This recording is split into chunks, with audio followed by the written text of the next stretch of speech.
Hello. Hey, morning. Let me give me 1 second as I go.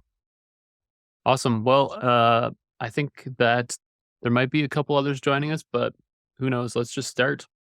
This should be a pretty casual call, but also I'm recording it. So yeah, we are live and this may show up somewhere on YouTube. Um, yeah. So welcome to the inaugural Earthly Offsite. Nope, that's wrong. Welcome to the inaugural Earthly Office Hours. We had an offsite a couple weeks ago, so I guess it's still on my mind. If you're watching this on YouTube, um, hello from the past, I suppose. Yeah, so today we're going to cover some of Earthly's latest release features. I believe Evan is going to give a demo. No pressure, but I think it's some sort of race between Earthly and CI's as yet unnamed. Yep, had some problems this morning with it. Broken, but it's fixed now. So we'll give it a shot. And after that, so yeah, we'll cover some new features, do a demo, and then just turn it over to questions. And since there is very few of us, like feel free to jump in at any point if you have questions or comments. We'll keep this just kind of a open flowing feel. Let me share my screen and I'll go over some features. You guys can see this, I assume. Too small? Think we can make it out. Perfect. So in a recent Earthly release, let and set were added. Sam is on the call who put those in place, and he's even got documentation added, so you can find it here on the Earthly reference under experimental. So you probably have to turn on a flag. Oh yeah, here's the flag, arg scope, to enable these. But I think it's kind of a cool feature. To learn more about it, I started digging through the code, and I found this proposal that Sam put together. So if you think about Earthly targets have args, and args are sort of like variables, like they can store values, but they're also sort of like parameters because you pass in values from the outside to override them. And so I think the thing that Sam noticed is like those are sort of two different things, right? Sometimes you want a variable and not to have the user be able to override it. So he put together this kind of proposal for it with this interesting example. So he has a test called test golden. So it's going to test against a result file. And he wants them to be able to pass in the result file as a parameter. But he also wants some variables that he can use just to organize this actual target. And so that's where let comes in handy. So he has a let expected and a let actual. Previously, you could do this, I believe, with args, but the user could override them or would think that they could override them. And so let makes it a little bit more clear what's like a local variable and what's something you're passing in. Does that sound about right, Sam? Yeah, well, and to add on to that, we decided to implement set, and we were going to allow it on args, and that would kind of allow a developer to define an arg and then use set to override whatever a user might have passed in. I think I show that as a problem a little bit higher up in this screen if you scroll up. So Yeah. you can see we're doing it with args and set, the exact same thing as the proposal example. But in this, it makes it confusing because users would see via the Earthly doc output that they could pass in the expected value. And so I was just seeing that that was going to get really confusing because I would certainly be tempted to use args as variables. So yeah, that was the motivation for let. Yeah, it's interesting that I didn't even think of this problem. And then once I read it, I'm like, oh, yeah, of course. Like normally these things aren't always the same. Just because you use a variable doesn't mean that somebody can override it. Uh, yeah, so this was a new feature. Um, I believe it was in this pre-release 0.73 and then all the releases since 0.74, etc. If you use the flag. Yeah, and it's in the docs, which is huge because that's something we don't always get to right away. Yeah, after that, I think the next notable release was probably 0.75. Actually, I wrote down some notes on what was notable on those. Let me take a look here. Oh yeah, so there's changes to make remote build kit to use a encrypted TLS connection. And there was this secrets take precedent over args of the same name. So those were two big features in those. Anything else that we should note that was of interest in those releases, Alex or Sam? We did have the experimental Git LFS, the large file storage. I always forget the exact acronym. But that's not working for all users. Still trying to work out some kinks with that. Yeah. Yeah, LFS being where you can store big files off of Git, like not in the actual commits, right? Kind of to the side. Yeah, exactly. So that was 7.5. And then we've since had 7.6. So 7.6, yeah, I guess the big thing is this better Git operations failures. It seems to be something that comes up in the Slack quite a bit where somebody has an interesting Git setup and it doesn't work. I assume that's the thinking behind this. Yeah. So like previously, if like Git ran into some authentication errors with the server that it was pulling from, it would only really bubble up to Earthly and say like Git exited with status code exit code of 1 or something like that, but it would never really give you greater detail in terms of like, was it a SSH key failure? Like say like the SSH key wasn't in known hosts, for instance, or if it was like an issue with your SSH key for the authentication, or if it was like a token based setting that was rejected, or maybe the server came back with like a completely unrelated error code. All of those details were lost, and you could only really enable it. You could only really get at the logs if you look directly within the build kit logs. So now instead, we actually capture all of the output of the Git command, and we'll send that back on failures. And if you run Earthly with the debug flag, it will then enable Git tracing. So then you get even more log messages back. Nice. So, I just thought of this, Gavin. I think I forgot to say in the channel that we were having this. Is there any chance? I just gave a quick heads up Okay. in the Earthly channel as a Nice. reminder.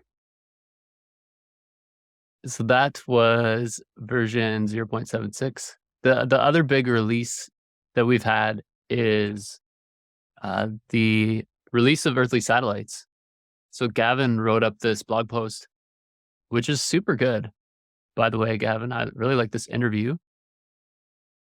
So Earthly Satellites, originally they were kind of an MVP feature where we thought that it was kind of a stepping stone for us to get towards building our own CI, was the satellites feature where you could use the features of Earthly, but within your existing CI or even within your local builds. And so we thought of it as kind of the stepping stone feature, but it turns out that people like it a lot. It has a lot of benefits, and it's a bit of a smaller lift than switching your CI. You can just use it locally or use it with your GitHub Actions. And so I think that Gavin, Evan, lots of people had lots of conversation with customers and realized like we need to elevate this to a real feature. And so we have, right? And some of the features include speeding up builds, sharing compute cache with your coworkers. So basically, if you're using it locally to build something and then your coworker is using the same satellite and also needs to build something, then you get to share that cache the same way that caching works for Earthly locally, like you're now sharing it in a shared remote instance.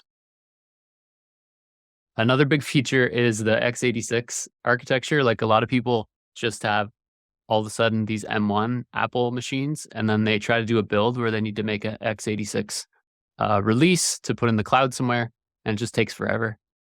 So that actually is a big reason that people like to use satellites, is just to speed up that process, either on their local, I think mainly in their local, but it could be in CI as well.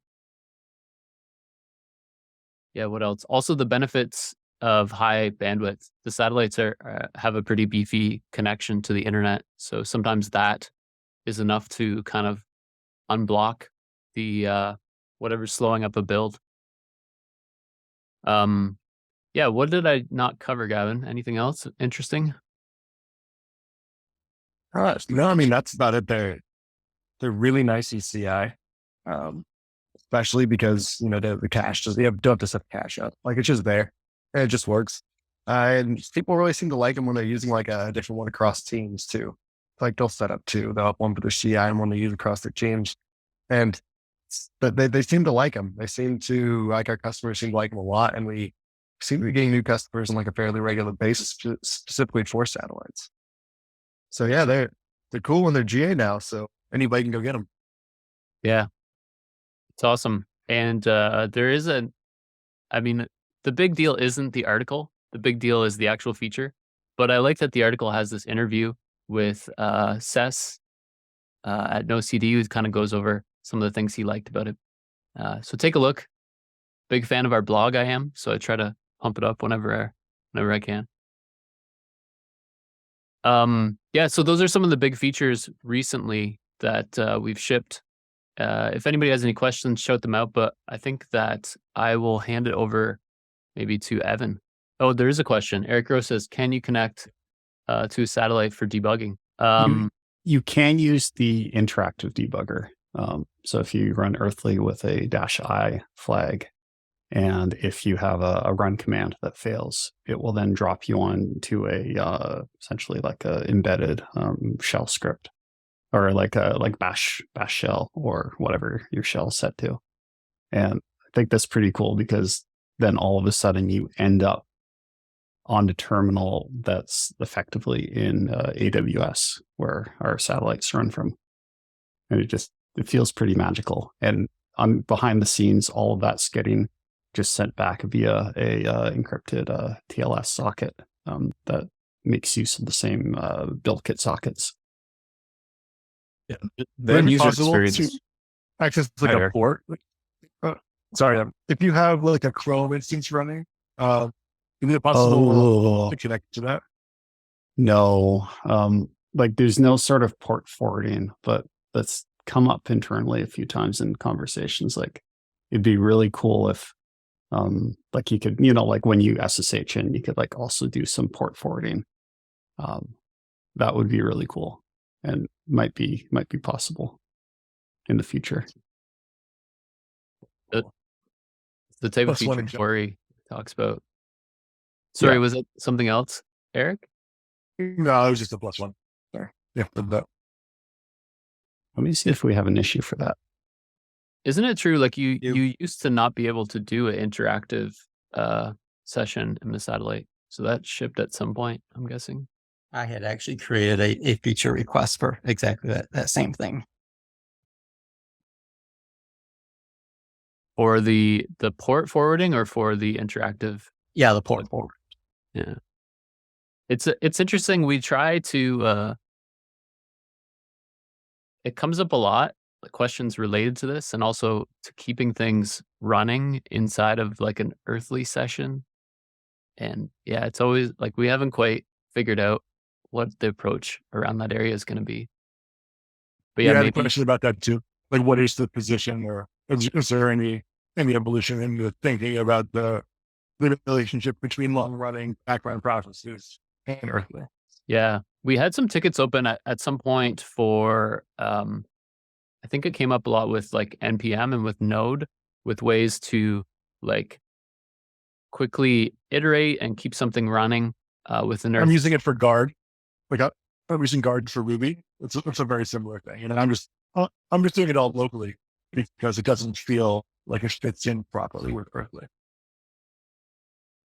Yeah, I think like it's been a while since we originally investigated that, and I think it's probably not a high priority at this point. Is that right, Alex? Like, but it's something that keeps coming up. I'm gonna nod. But yes, it would be really cool to support it. But it, yeah, got a few other kinks to work out first. I'm not offended if my features don't happen. Just plugging things. Yeah, there was. I should dig it up. There was an issue at some point that went over kind of 3 different stages of ways to deal with like a iterative process. But I think we were still on stage 1 based on that. It's a hard problem to solve. Like it's a bit of a different approach than the current build kit. Like builds. I actually had it all working for my use case with Guard and Ruby, except for the interactivity, because the TTY situation wasn't great. But I'm using a volume, so the data was updating. Everything is working. I can use Guard just fine inside of Earthly. I just can't communicate with it properly. So I don't know if the TTY getting better. I don't know. That's a priority. Probably not. I would love to work on the port forwarding. Like it sounds like a fun challenge, to be honest. Because like behind the scenes with the interactive TTY, like it will, send and receive the text that shows up on your command prompt. But also if you resize the window, it will propagate through into the shell. So rather than it being set up as like just a very dumb TTY, it's I forget what it's called, but like like Xterm has different types. And those resize commands get encoded and sent in as a like different type of message back and forth. So we already have some sort of multiplexing involved in our underlying interactive debugger protocol. So like it might not be completely impossible to also add in like extra channels for different ports. But not being completely impossible does not mean that. I know. Oh, Yeah. I'm not thinking that is it's happening next week. Don't worry. Just Yeah. Cool. I think I think you've shared a little bit of what your Guard workflow is, Eric. But yeah, I'm sure we'd be happy to hear more about it, maybe in the Slack channel or offline somewhere. Sure. Also, it's pretty much working now, so I'm happy to. We talked about a blog post at one point. I'm happy to share the learnings that I've developed around my application. I backed away from working on a blog and the website because that was a priority, but the release stack is a much more fully baked example that people can use to get off and running much more quickly with regard to like the Chrome, Docker, and integration tests with the Postgres running and stuff. Yeah, we love to have examples of people using Earthly blog post or just GitHub repo. We have like this awesome Earthly list that we'd like to add things like that too. So we could just cool. Yeah, we'll do that first. It's the lower list. We could send that over. I'll open up work or something, whatever. Sounds good. Cool. Other questions, or I'm going to throw it to Evan.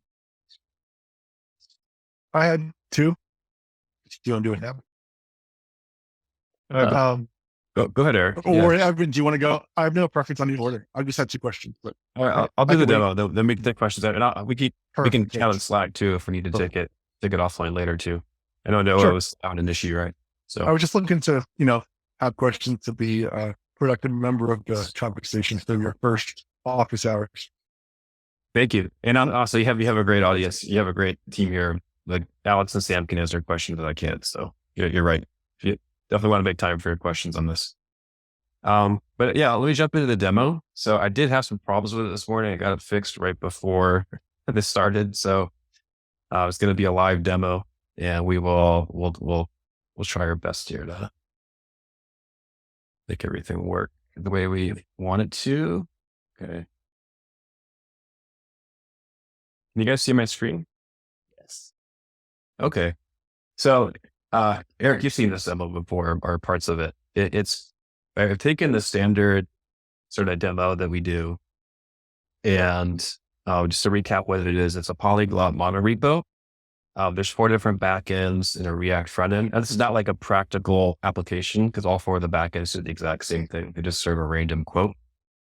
But this pattern is very like the same challenges you run into when trying to build a repository like this are the same kind of challenges you run into with real world monorepos in practice, right? Especially polyglot monorepo, which means you have different runtimes. So after building this, one of the things we know from talking to the community is that there's lots and lots and lots of people, including myself, who have a lot of experience of use GitHub Actions or are currently using GitHub Actions. And so that would be a good exercise to compare, like this experience and the speed and performance and everything of Earthly versus GitHub Actions. So it's not really versus because there's also what we're going to show. Also includes GitHub Actions. So typically I do the demo. I bring up the project locally, build it locally, and then build it with a satellite, build it with Earthly CI, and kind of walk through that. But kind of extending it a little bit and actually do the build in 5 different ways. So we'll still do local and Earthly CI, but then also do the build on GitHub Actions, just pure GitHub Actions, no Earthly whatsoever, and just kind of see what that looks like. And then do GitHub Actions with Earthly with no satellite, which is a brand new part I just added. And the performance is not great on that because I haven't implemented any sort of caching yet. And then GitHub Actions with a satellite, which is, we're just talking about satellites. It's one of the ways you can use satellites. It's great for incremental adoption. You may already have like a big project on GitHub Actions. There's a certain part of it that's struggling. You could use an Earthly satellite potentially and get some incremental adoption instead of just throwing out your entire CI if you needed to do that. Okay, so let me first go to my IDE. Is this big enough for you guys? You see it okay? Yeah, it works for me. Make it a little bigger. So my terminal down here. This is the main pipeline here that gets executed. And this Earth files in the root directory of the monorepo, and it kind of orchestrates the whole build, right? And it's just a 40 or so lines here. Then all the build logic for each of the individual packages in this monorepo are local to the directory where the code is. Whereas if you look at GitHub Actions to do this exact same sort of build in GitHub Actions, you have like 180 lines of YAML.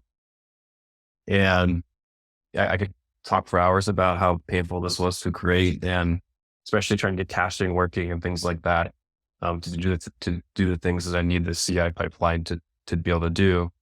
I'm not going to go through all the code, but you get the idea. Like developer experience with Earthly, and you guys know this as users, is way more pleasant than trying to write complex build logic out in YAML.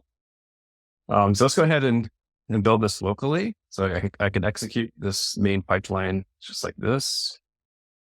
Wait, or I'm going to tag. Let's local demo. And I think everything should be cached here. So it should be really quick. Yep. So usually take about 7 seconds when everything is cached. And I did include a neat little, one of the many ways you can use Docker Compose with Earthly, this dev up target. So we can bring the application up and running locally.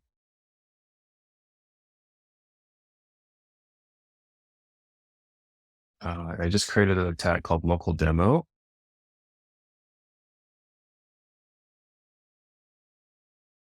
Okay, and let's see what that looks like on the screen. Okay, here it is running. So you get 4 backends all returning a random quote. Yeah, not a very super practical application, but the point is here is to see how quickly we can build this and iterate on it as well, which is an important part of like developer productivity and developer experience, is how fast you can iterate, right? So let's go ahead and go to one of the services here. We'll go to the main.go file. And I'm going to make a code change here.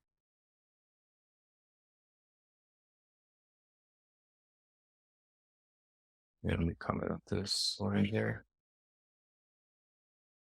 And just shut it down and then rebuild it. Just run that local demo or the main pipeline again.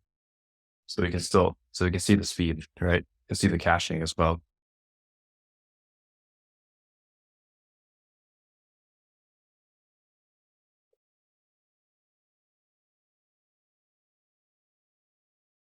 So just rebuilt it.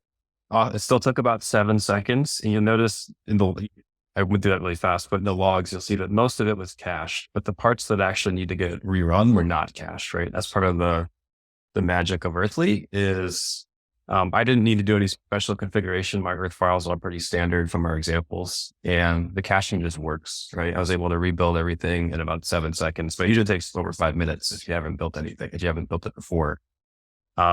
Caching kicks in, it knows to just rebuild the Go service and leaves everything else, uses the cache for everything else.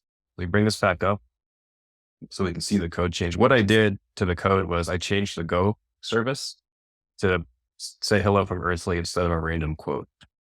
Right. So if I go back here, I should see hello from Earthly, right? Woohoo. So now we can do the same thing in these 4 other ways. Earthly CI, GitHub Actions with Earthly, and GitHub Actions with an Earthly satellite. And to show that, I've got, where's the Vertigo? Hold on. I lost my page here. Did I minimize it? No. Sorry guys, bear with me for 1 second. Oh, here it is. Why is it not showing? I think this is a bug with my tiling manager here. You get the other window. We see Earthly CI. Is that right?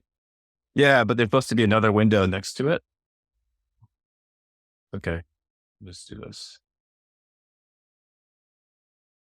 What tiling window manager? I started using this thing called Rectangle, I think it's called. Ooh. Yeah, actually, Eric turned me on to this one called, I think it's called Amethyst. Yeah, it was doing this all the time. I had to stop using it. Yeah, I kind of came to the same conclusion after a little while, but it got me like more interested for Mac because I've used it on Linux before, not Mac. So let me run over to the repository for this one and go to GitHub Actions. And this is big enough, right? You guys can see this, okay? Yes. Okay, awesome. So now what I'm going to do is change this quote to say, hello from Earthly CI. Close it down. And I'm just going to check it into GitHub. And I think that's everything I need to do for this to work. This is new, so thanks for bearing with me. Okay. And so you can see Earthly CI is kicking off here. And GitHub Actions is kicking off as well. So here's our 3 different GitHub Action strategies. And then here's Earthly CI.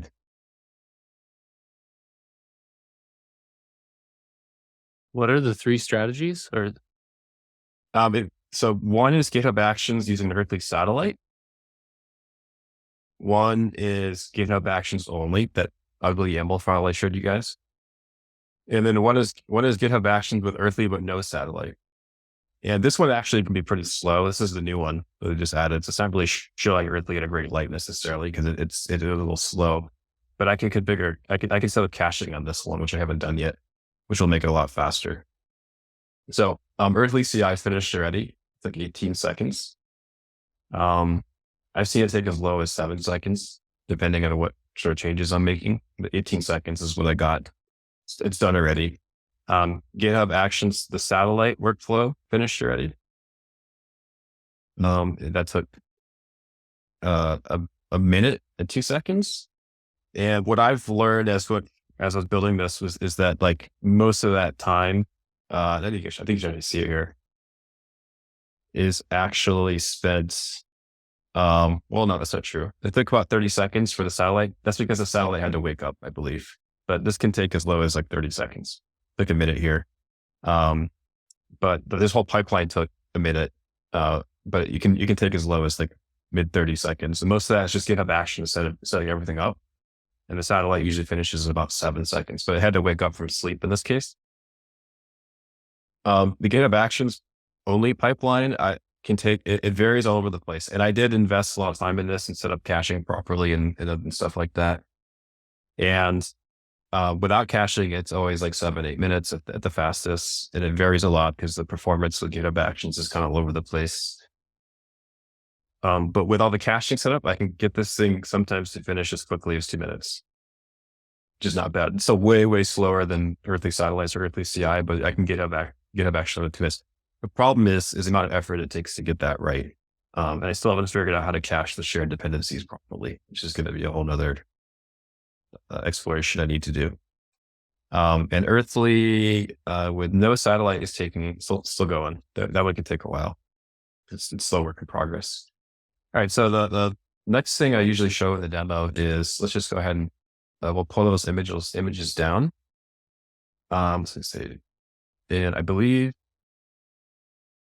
on Earthly CI, we are calling those images, CI demo. So I need to get those images.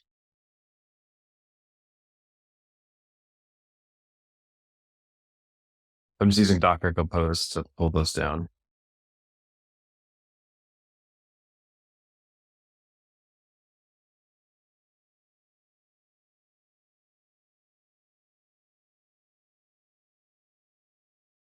And then we can run the dev up target again. This time I will use that CI demo tag instead of the local demo. I go back to the screen here, fetch quotes, CI quote. Now that it says hello from Earthly CI, that's the code change we checked in. So you can see the images on Docker Hub too, because it's just my personal Docker Hub account. Whoops, didn't want to do that.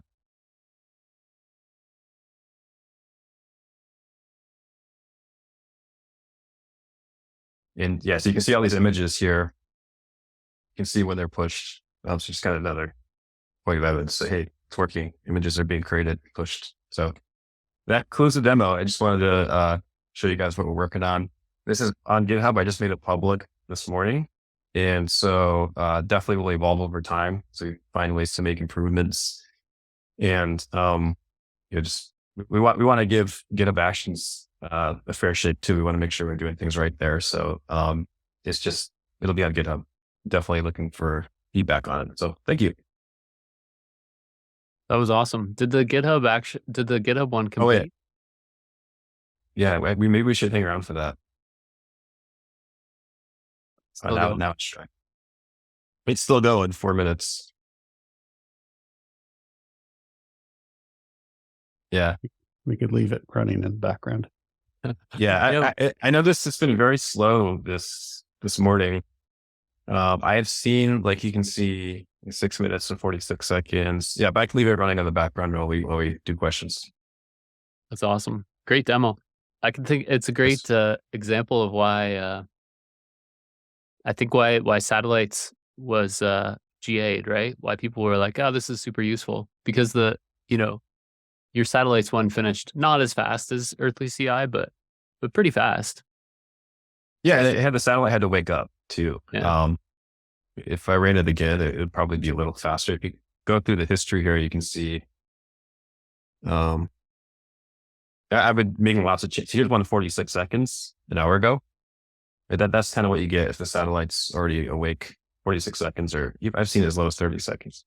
But I've been making lots of changes here, so this is not like a apples to apples comparison. Oh, they finished. Oh, cool. Yeah, so about 6 minutes for GitHub Actions with caching again.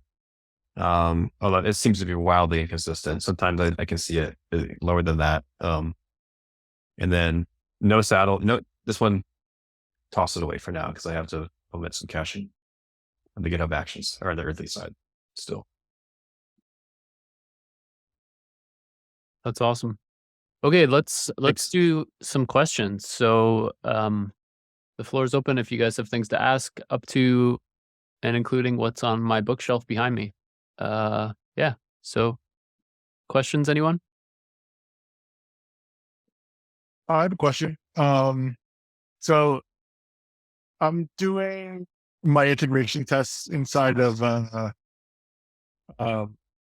Docker Compose inside of Earthly, and it seems like it takes a lot of resources to spin up the Docker Compose. So I'm inclined to get as much out of it as possible. So I'm kind of running all of the things that I need to run in CI that depend on other resources, such as the database and Chrome that I'm spinning up inside of another container for testing. So that's forcing me, or the way that I'm doing that now is just kind of serializing all of those activities and running them inside of a single with Docker Compose. And that doesn't perform well. And it also causes things to bail out early, and I don't get all of the information. So I guess it would be cool if I could have the context of inside of that, have the context where I have access to my related resources and be able to run activities in parallel. Yeah. So I don't know if there's any plans for expanding the limitation where you can only have one command inside of with Docker. Yeah. So yeah, the one question is, any plans for lots of runs within a one with Docker? Or Anyone? decreasing the time it takes, I guess, to spin up a new Docker Compose, because it seems substantial, even if I have all the information locally. I feel like Alex wants to answer this. So in terms of having like multiple run statements with Docker eventually, but to get there, we're going to have to effectively collapse them down into a single container that gets started up, because like when you have a run with Docker, before the run actually starts executing, behind the scenes, we have a run C container that starts up. Then within that container, you actually have to start up the Docker service. You would then pull down images into that service within that single container. So if you have multiple runs that each have their own separate containers, we would have to like start up Docker, shut it down, start it up, shut it down. And we can't really persist state between those. So we were thinking of maybe collapsing them. But like short term, it's probably better to just, on your single run command, if it's possible, just start a few things up in parallel. Maybe like your run command invokes a shell script that you copy in, and that shell script could run things in parallel. But I know it's kind of a little ugly. And I would do that. I'm inside of like 12 layers of indentations and quotes and this other kind of quote and the slashes. And it's just really hard to manage. It's literally, I think, 7 or 8 layers of indentation, and each have their own, like, it's hard to figure out what kind of quoting I can even do at this point. What's not used up, or it's just, how many quotes do I need? It's just hard for me to even figure out the syntax. I guess the syntax validation would be, is there a tool to validate the syntax locally? Of an Earth file? Yeah. Not yet. We want to create a linter and a auto formatter eventually. And like when we create that tool, that could also be used just for validation. So you could do just a bash file that you copy in, and then inside that, I think you could start some things and background them, but then you'll have to wait on them at the end. Yeah, obviously. Well, I expect to have to wait. That's reasonable. I can do that. I've been enjoying the single declarative nature of one Earth file and Redis to break out scripts that I now, because like for me, a lot of the advantages to Yeah. collapse all of that into one file. So it would be nice to be able to facilitate a declarative location for Mhm. scripts of that nature even somehow. But yeah, it's cool. Uh, Sometimes I do like a run echo and then a double quote, and then everything within the quoted bits, you can have new lines, and I'll have like a one run that just echoes out a script into a file, and then later on I Yes. actually run that. It's Oh, kind the of like indirection. yeah. I got it. Yeah. the stopgap until we have like a here doc. Yeah. We talked about that too. +1 on the here docs. Yeah. And then my last question, I'm using SonarQube to do static analysis inside of Docker Compose inside of Earthly. And it could add more value for me if I had a deeper clone of my repo. And it seems like the option I have to get a deep clone of my repo is to basically run git pull, which seems like it would have negative effects on caching. And I also have to manage credentials at that point more. So I guess just like an ask for a flag to make it possible to get a deeper clone, or I guess it's just a shallow or deep, so a deep clone of the repo. Yeah. Side of Berkeley. Yeah, I think like BuildKit by default does it shallow, but I mean, we have a fork of BuildKit. We could plumb it through. Yeah, +1 for that. I think it would be really useful to have the full repo. Yes. And then I guess just one last confirmation that whenever I need Postgres alongside my application, I need to use the Docker Compose. There's no built-in functionality inside of Earthly to handle that linkage without Compose. I mean, I guess without the compose, you could just have your run command do like Docker run of Postgres. Right. At the start of the just to confirm. containers. But yeah. Cool. Um, Thank you for and just double checking. Like I believe when you use a compose, it should look through it and figure out which images to pull It does. ahead of the time. It Okay, works. cool. I was just looking. I was just like, I wanted to make sure that there wasn't a layer way to get another image running that is related. Yeah.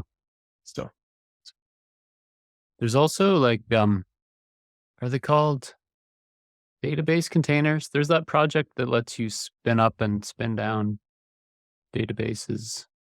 I should find. Anyways, I'll look into it and get back to you. But the thing you made me think of, Eric, was with your original question was, is there a way to, have multiple with Dockers like in different targets and do builds in parallel across them? Like, is that a possibility, Alex? So that'd be like splitting his giant with Docker into more fine-grained ones and then parallelizing them. Yeah, like you can start up Docker in separate containers and run them in parallel. Like if you have like a top level target that like builds plus foo here and plus bar. is there any chance I could, because like the setup costs for the Compose is significant. Is there any way to like do that setup cost once, somehow save that state, allow me to run all my tests and linters in parallel using that expensively created state? I've don't know if that's like a never proper looked thing. into that, but yeah, no, Be cool. that could be I cool mean, to like have Because one it takes state me where like 2 you minutes, like to yeah like before my Compose, before the command inside of my Docker Compose even runs, because of all the challenges, as you mentioned, around getting the images into the build kit. So like the setup cost is far more than it takes, like far less time to run my tests and linters. Mhm. It'd be so cool if they could all be run inside of Yeah. that expensively set up It's a thing. great question and suggestion. Yeah, it might be a great thing to add as a feature request somewhere. So any anybody else have questions? I was going to mention, by the way, that when if you have a feature request, like obviously you can come to the office hours and talk it out with us. But also, as Eric well knows, everybody on this call knows, I guess, you can jump on Slack and talk it out with us, and then hopefully we can get these features into GitHub issues and kind of that way we can track them. It doesn't necessarily mean that the feature is going to be done, but we like to have them in GitHub and then people can vote on them. And we kind of make sure we don't have duplicates, and it helps set priorities. Which is to say, like, sometimes the best way to request a feature for Earthly isn't to go immediately to GitHub and start opening issues, but to use a forum like this or Slack to talk it out and see if there's any existing thoughts around that. I wonder so if a Slack poll would be an interesting way to drive traffic to get more voters. Yeah. I would vote for things a lot more. I don't wade into the feature requests unless like somebody says, "Oh, this thing you've asked for is already in there." So I'll go look at it. But some voting could be fun too. in Yeah. general. Certainly take a look. I think it's like kind of by design right now. Like if let's say Eric, you ask for something and then Sam's like, oh, that's related to this ticket, maybe leave a +1 on this and leave your thoughts, then that naturally bubbles up, right, into certain issues getting more votes because people have questions that relate to them. So it kind of Yeah. gives it a priority that way. Like really the limiting factor now is the number of people, not the working on the project and not the number of votes, I would say. But the votes help us pick what's next. Is there any product roadmap, like features that I know it's dangerous because like it kind of sounds like a commitment to deliver, and I'm not asking for that. Kind of like what's the priorities? Yeah, there is a roadmap. Do you want me to share it, Alex? Yeah, go for it. Let me share It my is, yeah, screen. it is something we're trying to tame because we Yeah. too are overloaded with requests, and coming up with the game Yeah. plans can be difficult. I wonder if there's a role for the Slack and helping you guys to figure out what to do with the next. This looks different. Did this change? or- Yeah, we have changed it in the last few days just to try to make it a little easier to digest. But effectively, whatever's at the top of our to-do columns, kind of like what's coming up. So like right now, a big high priority issue is digging into these inconsistent graph state errors. And that's going to be the focus of our next release. I can imagine if I were seeing those, I would feel the same. Yeah. Yeah. If coincidentally, if you do run into them, restarting your build kit will often mitigate that, but it's not a final solution. Turn it off and turn it back on. Precisely. Time-tested solution. Yeah, so this is a great way to see what's coming up on deck. Oh yeah, here is this That's was on the winter. this was another one sort of similar to what you were talking about with the guard. Basically, I believe this is a similar type of proposal as a way to watch a target. So yeah, definitely. That seems like that's consistent with the long running activity. Yeah. It'd be really cool if you could automatically restart, rebuild, changed images Mhm. inside of Docker Compose. If you can't have a long running process, then what's to watch for? Yeah, so that's Um, the point. I do not, but that's okay. I'm just saying, like, it sounds like you guys have figured out that you want long running processes. If watch is a priority. Well, I mean, watch can be used for like running tests when files change too. Got it. Yeah, sure. Yep. I do agree with you that it's certainly more helpful if we can do it with long running processes too. I mean, like currently there's nothing stopping you from running a command that goes to sleep for an hour or a day. For sure. Yeah. Yeah. But I mean, it would probably be. I mean, I think this one's far down the list, but I just grabbed it because it is something that came up today. All right. And then I also earlier about 20 minutes ago, Roberto's comment about, or not comment, the issue regarding like plumbing through port forwarding or whatnot. I moved that over from notice status to do. So it ended up at the bottom because that's where it goes by default, but that's not necessarily the priority. At least I think it did. That could be.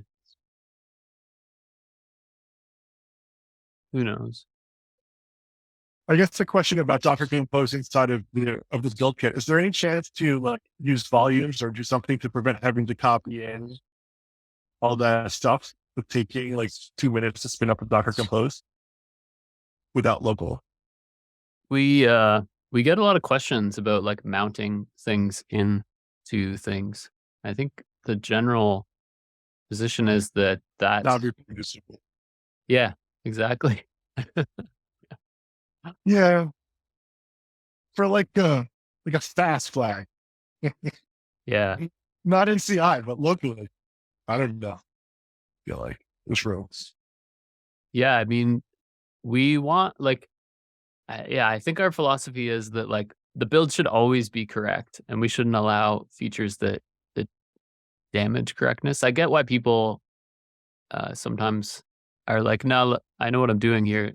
You can add an unreliable flag. It would make it fast. And then you don't use that in CI, but you can use it locally.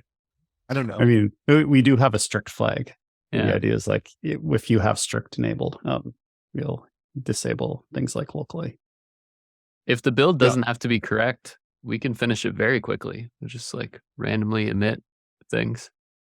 All right. Customer will go back to being a customer. PRs are welcome.